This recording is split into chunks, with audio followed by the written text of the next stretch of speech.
There's been a lot of discussion about access, uh, access closure and limb, salvage during large bore access. Today, my topic is proper management of large bore access closure. Access closure has been a passion of mine. Uh, I've been very uh, high proponent of access closure techniques for a long time. We used to use brachial access in anticoagulated patients and use a step down technique to take Dr. advantage Adiraju. of the vascular recoil to try and close this safely. Dr. Adiraju. And we presented our experience. Yeah, So I've had a lot of experience with the step down technique way back from 90s. Uh, we used to also use vascular plugs. There used to be a vasoseal that's not in use anymore. It's off the market, which also was a very useful device. We used to use it in multiple locations, brachial access closure we've done with vasoseals. Uh, with the large bore access experience, I do a lot of impella and AAA stent grafts. Based on our experience with the vascular closure with step down techniques in the brachials, I kind of developed a step down controlled access closure for safely closing the access closure in large bore access. We presented actually my paper was recently published in the Vascular Disease Management, August 2021. I just put this slide up to show how important this topic is nowadays. It was actually featured as the featured article for that month because of the importance and the need for safely closing access, particularly with the increasing use of large bore devices. So I'll go through a couple of case examples to explain the technique. This is a 72-year-old with complex CAD, multivessel PCI in the past. He has renal CA with a nephrectomy and a colostomy. So he has a colostomy bag on the right side who needed a AAA stent graft, and we did it percutaneously, bilateral access. This was a few years ago. It was 17 and 21 French access that we were able to successfully close right after the procedure using the step down technique. I'll come to explaining step down technique. Because of the size of the catheters that we use, per close in large bore access, like the prior presenter had alluded, pre-close is something that I have always used. We initially access the proper site and then using a 6 French system, deploy the per closes and then exchange for large bore access. This is a patient who had a CP impella support, extended support for 48 hours for cardiogenic shock. Again, when you leave these catheters in for a longer duration, they develop some lack of recoil. So when you start to take the catheters and close these people later on, it becomes a bloody event and it can cause complications. And if you hasten the procedure, there is a risk for vascular strictures with the later occlusions that a couple of the cases alluded to. So we were able to support this. Some of the tips and tricks I would do for these people, when we do put the pre-closes, we use the small tubings to separate the 2 sutures, sometimes 3 sutures, so you don't have no confusion when you're starting to close which one is what. And following the reverse sequence to properly get the arteriotomy closed with the knots is important. Otherwise, you have a per close that's deployed, but his vessel is still bleeding. Here's the step down technique is as we uh, prepare to take out the large bore access.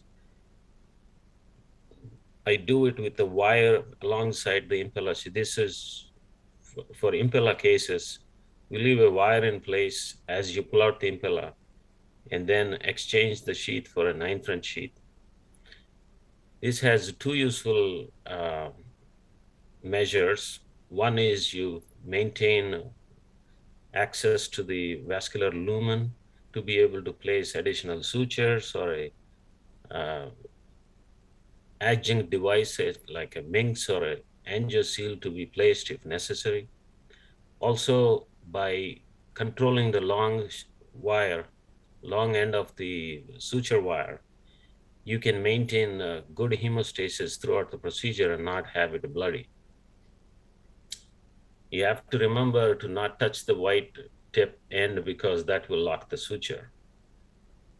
So we leave a 9 French sheath in place, pull the long sheets onto it. O35 wire is left in place. We then pull the long sheet once we maintain hemostasis and make sure that at this point there is bleeding control. At this point, if there's continuous oozing around the sheath, then we can easily exchange the long 9 French sheath for a additional suture to be placed over the wire, and then confirm hemostasis. There's a demonstration at the end to O35 wire still in place. We then confirm hemostasis and then pull the white tip ends of the suture wire to lock down the sutures, which will be at the arteriotomy. The benefit of this is with the wire in place and the 9 French sheath in place before, when you track down the knots, it is a nice controlled way to reach the arteriotomy and avoid getting stuck in between and not have to take the risk of having the knot not reach the arteriotomy.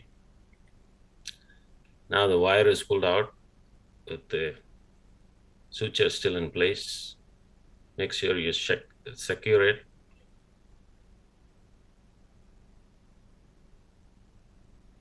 I usually use the long wire ends to place additional knot, just as gives more support and make sure there's no breakthrough before we cut the sutures.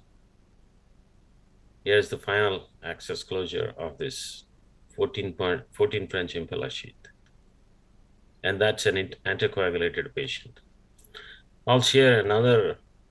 Suture closure is not without its perils. In addition to the long-term risk of stricture and vascular closure, iatrogenic problem, during procedure, particularly somebody was, Ashokan had a question about calcified vessels. It is possible if the suture catches a calcified plaque that it can fail while you're pulling it to place the suture knot down to the arteriotomy.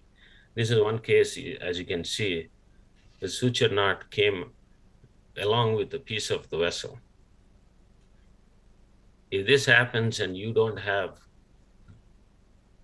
access to the vascular lumen, it's a disaster on the table. That's how the O35 wire step down technique, keeping control and access to the vascular lumen, is important. I was able to put a 9 French sheath back over the wire, put a couple more sutures at a different angle from the previous suture, finish the step down closure.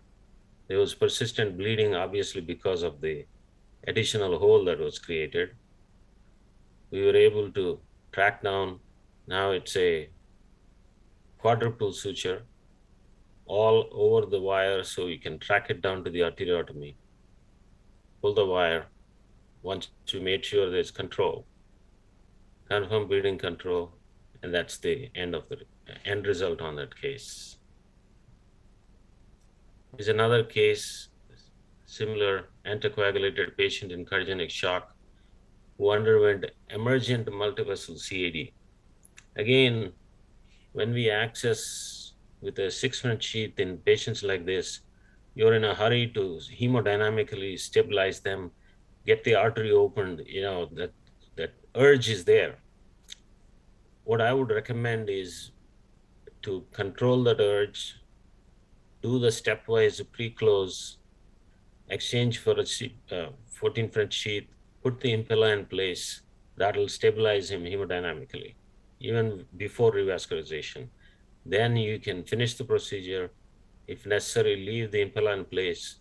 They come back next day, you go through the step-down procedure and have good access closure. Here, this case, when he came back down the next day, he had continuous oozing. 9 French sheath was reintroduced. Additional perclose suture was placed. Track it down over the wire. Control step down. Had excellent hemostasis. So, in a nutshell, the advantages of pre-close step-down closure, it's a smooth technique. Knots can reach the arteriotomy without pinching the vessel and avoid future stricture and vascular closure. You take advantage of the natural vascular recoil to help you safely close the vessel. We adapted this for the large bore using pre-closes based on our prior experience in brachial step down that we have done from the 90s. And it's a controlled approach. There's less bleeding during the procedure of closure. Avoids procedural failures such as knot not reaching or premature locking of the knot, snag of the sutures, suture breakdown. You control, you have lumen access, you can upgrade your procedure, you can use additional devices and attain good access closure. Wire-based technique allows you to get the arteriotomy properly sealed and also allows you to use additional devices to complete the procedure. We've had this paper that I just mentioned to that got published involves 145 cases with AAA stent grafts and impellas that we successfully closed without any complications.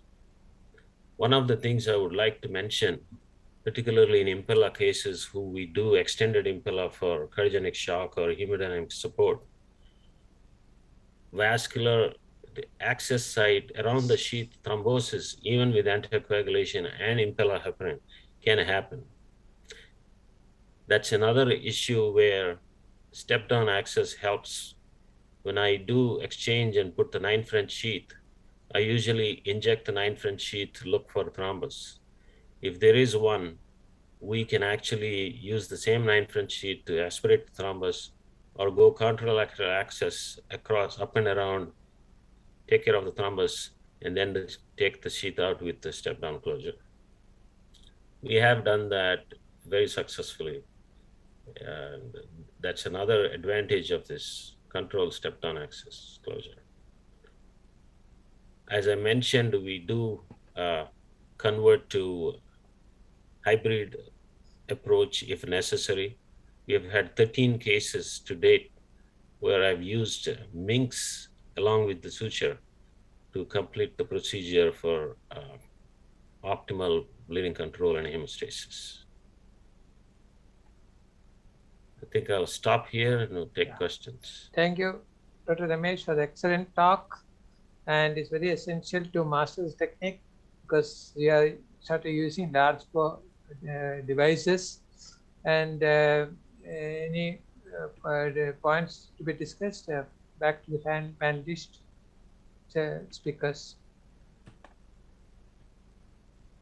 I think if no other things, I would like to ask you, routinely we are using 7 French or 6 French.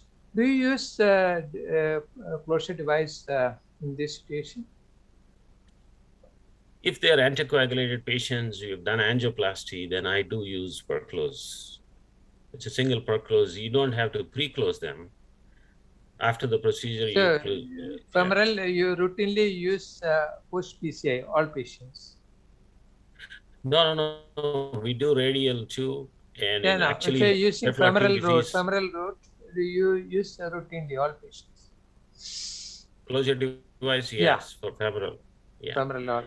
We've actually had cases where I do radial, in some of them obese patients, particularly women or short neck patients. Radial sometimes can be a long route where I've done a brachial approach, and we actually close the brachials with a step-down technique using MIGS.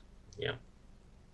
And suppose you want to repeat procedure, what's your precaution you have to take? For the same site you want to puncture again. With the perclose? Yeah. Usually we try to identify the site and maybe go a little above it, or use a contralateral or another limb. Like if you're doing femoral, then there was a case, a few cases actually, where I did the impella through the groin, and then we do the coronary intervention radially. So, you know that is the failure rate is very minimal. Complications is not that common. But what is a common complication you encountered in the after the closure device? Acute thrombosis of the vessel. Thrombosis the vessel. Mm-hmm. Yeah. Impella sheaths particularly, because these are shock patients, low output state, slow flow, they're hypercoagulable even after anticoagulation.